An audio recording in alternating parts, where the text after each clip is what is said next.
Good evening mga kamisteryo. Ngayon po pag-usapan natin itong napaka-sensitibo at maselang issue na kinakaharap na naman ng dating Pangulong Duterte. Kasi nilaglag na siya ng China.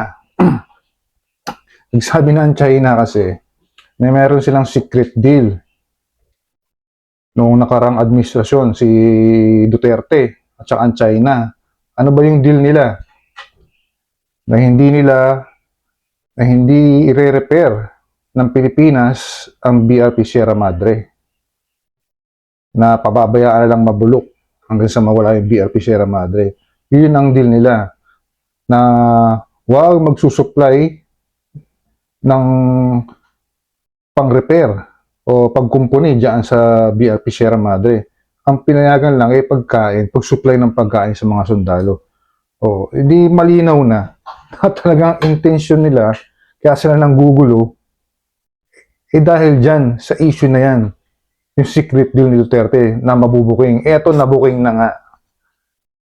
Yung China na mismo nagsabi na kayo ang hindi sumusunod sa usapan.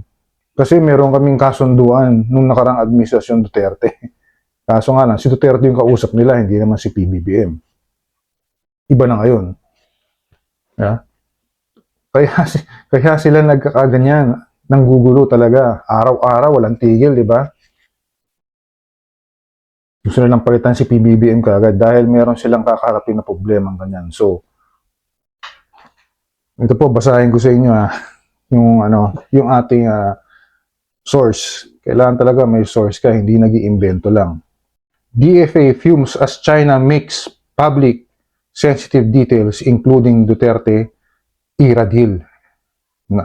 Nakahilis Duterte era deal talaga. It turned China would agree to let only one vessel through during regular rotation and resupply mission to BRP Sierra Madre. So yung mga pagkain na talagang pinagkasunduan nilang pwede nadalhin dun sa BRP Sierra Madre. Former President Duterte, famous and infamous for promising a pivot to China, was supposedly made this understanding with China that the Philippines would not bring large-scale building material to Ayungin Shoal. So, kaya yun ang ini-insist ng China ngayon. Kasi may kasunduan daw sila ni Duterte.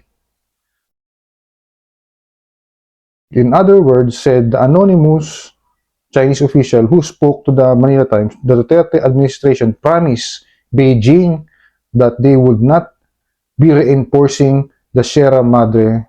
Yan yung sinasabi kong dahilan na sa mga nakaraang vlog ko, talagang may dahilan, may tinatago sila. At yan nga, sumingaw na. Malamang, nakikita ng China na hindi kaya ni Duterte na patalsikin si Marcos dahil talagang hindi kaya. Konti lang sila. Isang linggo sila nag-rally, may nangyari ba? Wala, di ba? Ngayon, nakahalata ng China na wala tayong asahan kay Duterte, ilaglag na natin to. Ngayon, ilaglag na siya. Siyempre, papayag ba si PBBM na ganyan? Hindi weak leader ang ating Pangulo. Strong leader yan. Kaya tawa yan, not an inch of our territory, bibigay niya. Si Duterte, ano sabi niya noon? Tubig lang naman yun, ibigay mo na. Kita mo itong taong to. Talaga nabudol tayo lahat ni Duterte. Di ba? Ginalang natin yan ng panahon niya. Napabilib nila tayo. Pero may secret deal pala sila ng China. Ito nga, pumutok na ngayon. Tsaka nakarating sa Kongreso, sila Tulfo, si Erwin Tulfo. Pakinggan natin sinabi ni Erwin Tulfo. Ang right person na sasagot ho dyan ang dating Pangulo. Kasi hindi naman ho kami privy, maging ang administrasyon po na ito. So, maganda po siguro the former president will answer that kung meron bang kasunduan. Kasi I believe before previously sinasabi nila wala, dinenay nila yun sa Ayungin Shoal na yan. So it would be better and the right person to ask that question and answer it is yung dating Pangulo. Yun lang po. Mukhang ipapatawag na si Duterte sa Congress tama naman yun. Dapat magpaliwanag siya kung anong klaseng deal ba yung ginawa niya sa Beijing. Ba't ganyang katigas ang ulo ng Beijing na to? Diba? Binenta niya ba tayo? Binenta niya ba yung ating mga isla dun? Sa Ayungin Shoal?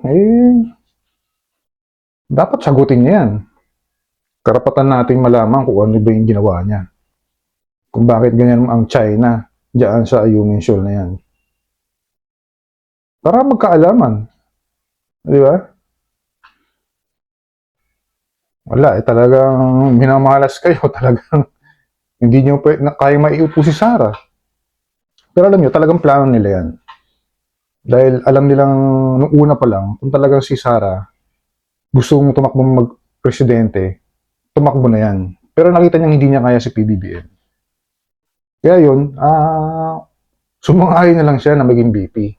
At ang plano nila, ito nga, yung manggulo. Para mapali si PBBM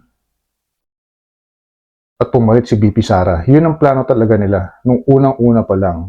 Pero wala hindi talaga nyo kaya Majority ng mga Pilipino gusto si PBBM.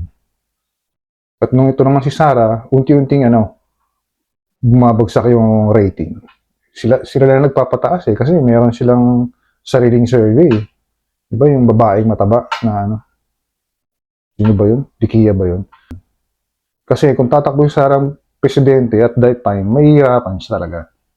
Kasi mas marami ang Marcos loyalists kaysa mga Duterte, mga DDS na yan. Kasi yung nagpanalo lang talaga kay Digong, mga loyalista kasi kinampanya siya ni Amy Marcos. Yun ang totoo. Pag dumaban si Sara kay PBBM that time, noong 2022, hindi siya mananalo. Mas may chance siyang maging presidente pag nag-VP siya ni PBBM. Kaya ngayon, yun ang pilit nilang ginagawa para mapagtakpan yung issue nila na secret deal sa China na ngayon sumingaw na. Diba? Kaya abang-abangan na lang natin yung mga mangyayari susunod na kabanata kung anong dadahilan ni Duterte. Dito, kailangan sagutin niya to. Hindi niya pwedeng i-deny. Kasi huling takbuhan niya yan China kung magipit-kipit man siya. Kaya sagutin niya ng maayos siya. So, mga kamisteryo, hanggang dito na lang po. Please like and share my video and please subscribe to my channel para lagi kayo updated sa may init na balita.